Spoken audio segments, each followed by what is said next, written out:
पल में परलय होएगी, वीडियो लाइक करें। नमस्कार, मैं मनीष कुमार वर्मा। आज का न्यूज में पटना में रोड शो है। रोड शो में माननीय प्रधानमंत्री जी क्या क्या बोले वह सुनाएंगे। आइए सुनते हैं किस प्रकार जन सैलाब पटना के गांधी मैदान में उतरा हुआ।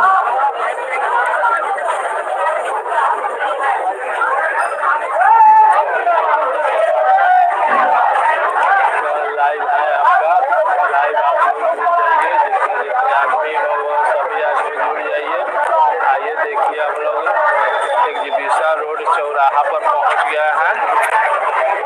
एग्जीबिशन रोड चौराहा पर पहुंच गया है। आइए सुनते हैं।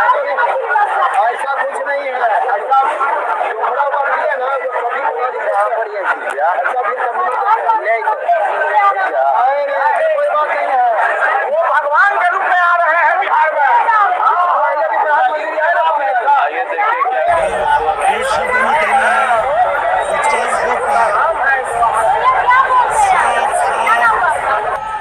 पूरा देश भारतीय जनता पार्टी को, एनडीए को अभूतपूर्व विजय और सारे रिकॉर्ड ब्रेक करने वाला, अगर एक शब्द में कहना है तो 400 पार।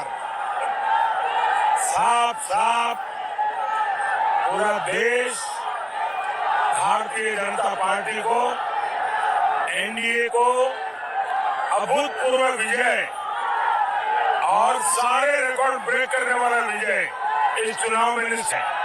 एक, भारतीय जनता पार्टी के पास, एनडीए के पास 2019 से 2024 हमारे पास करीब 400 सीट थी। एनडीए प्लस हम 400 सीट के साथ 5 साल काम किया है। तो ये 400 के कारण ऐसा होगा, ये तो बिल्कुल ही निराधार है। दूसरा, ये बार बार इसलिए बोलते हैं कि उनके पेट में पाप है और लालू जी के मुंह से निकल गया है कि वे मुसलमानों को आरक्षण देंगे। इतना ही नहीं, पूरा का पूरा देंगे। मतलब एससी, एसटी, ओबीसी वो आरक्षण भी छीन करके मुसलमानों को देंगे। जहां तक भारत के संविधान का सवाल है, जिस समय भारत का संविधान बना उस संविधान में संविधान सभा का सुविचारित मत था कि देश में धर्म के आधार पर आरक्षण नहीं होना चाहिए। बाबा साहब अम्बेडकर, पंडित नेहरू भी धर्म के आधार पर आरक्षण के विरोधी थे। ये लोग वोट बैंक की राजनीति करने के लिए धर्म के आधार पर आरक्षण करना चाहते हैं। कर्नाटक में उन्होंने रातों रात सभी मुसलमान को ओबीसी बना करके ओबीसी का जो अधिकार था वो छीन लिया। और मेरा स्पष्ट मत है, देश की जनता ये संविधान का अपमान नहीं सहेगी। देश की जनता बाबा साहब अम्बेडकर का अपमान नहीं सहेगी। और जहां तक मोदी का सवाल है, मैं जब तक जिंदा हूं, मैं धर्म के आधार पर इस देश को बांटने नहीं दूंगा। धर्म के आधार पर आरक्षण के नाम पर देश को बांटने की हर साजिश को मैं खत्म करूंगा।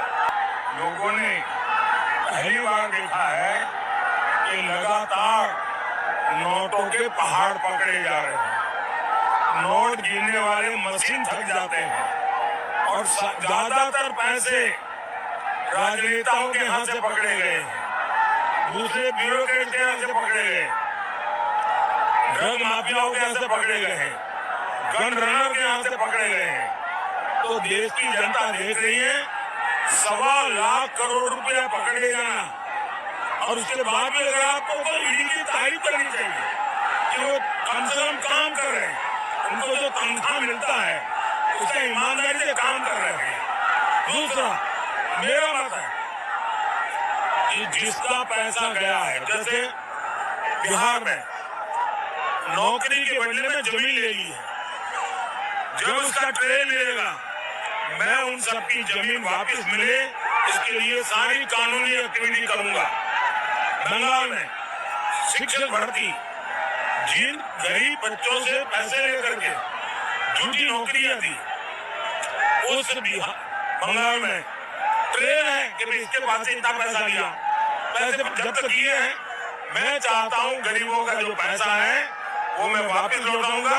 और मैं इसलिए कह रहा हूं, अब तक हम 17,000 करोड़ रुपए भारत के राष्ट्रपति द्रौपदी मुर्मू जी का अपमान किया है, एक आदिवासी बेटी का अपमान किया है। उद्घाटन तो हुआ था जनवरी में, जिस दिन राष्ट्रपति जी राम मंदिर में पूजा करने गई, उसके दूसरे दिन कांग्रेस ने बयान दिया कि अब हम मंदिर का शुद्धिकरण करेंगे। मतलब ये आदिवासियों का अपमान है, नारी का अपमान है, राष्ट्रपति पद का अपमान है, रामलला का अपमान है, राम मंदिर का अपमान है। ये क्या भाषा बोल रहे हैं लोग? हम कामदार हैं, एक गरीब माँ का बच्चा जिंदगी भर गालियां सुन करके यहाँ आया है, और इसलिए मैं ऐसे लोगों के लिए एक शब्द नहीं कहूँगा, इतना ही कहूँगा वे नामदार है, हम कामदार हैं, उनको जो मर्जी पड़े, जो उनके संस्कार हो, जो उनको कहना हो वो कहे। कि पूरी कोशिश ये है वो मान्य विपक्ष कैसे बने, और कांग्रेस इनके इंडिया अलायंस के साथी ने एक बयान दिया है। उन्होंने कहा छोटी छोटी पार्टियों ने कांग्रेस में मर्ज कर देना चाहिए चुनाव के बाद। क्यों? क्योंकि उनको मालूम है कि अकेली कांग्रेस मान्य विपक्ष नहीं बन पाएगी। एक छोटे छोटे दल मिल जाए तो शायद मान्य विपक्ष बन सके, तो उनके लिए तो मान्य विपक्ष बनने के मुसीबत सामने दिख रही है। और सुनने के लिए देखते रहिए MSJP न्यूज। सत्य, संघर्ष और अपना ज्ञान बढ़ाने के लिए MSJP न्यूज एक बार अवश्य देखें, अपना राय कमेंट बॉक्स पर अवश्य भेजें। जय हिंद, भारत माता की जय।